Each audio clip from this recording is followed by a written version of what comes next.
En cette période des 3 semaines, rappelant la destruction du temple et dans lesquelles plus que les autres jours de l'année, nous prions pour la venue de Mashiach, nous devons pouvoir lier chaque détail de notre existence, et plus particulièrement de notre étude, à cette aspiration messianique. Un des derniers thèmes évoqués dans notre paracha est celui des villes de refuge.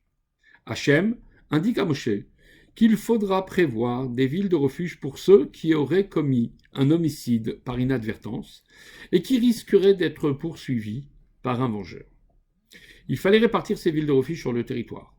3 villes du côté transjordanien et 3 autres villes sur la terre d'Israël.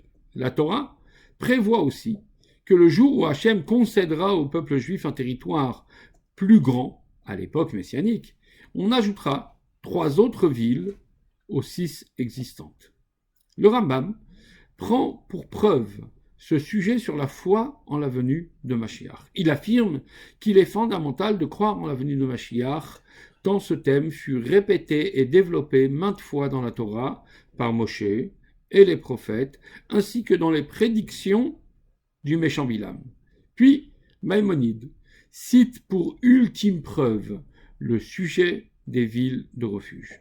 Nous concevons que les 9 villes forment un tout, un ensemble formant la mitzvah des villes de refuge. Les 3 dernières n'ayant toujours pas été établies, il en va de l'intégrité de cette mitzvah et de toute la Torah. C'est pour cela que l'espoir messianique est incontournable. Quoi de plus logique symboliquement que de faire dépendre les réalisations messianiques avec l'établissement des dernières villes de refuge. Ces villes ont pour vocation de protéger l'individu d'un mal extérieur. N'est-ce pas aussi ce que nous apportera enfin la venue de Mashiach ?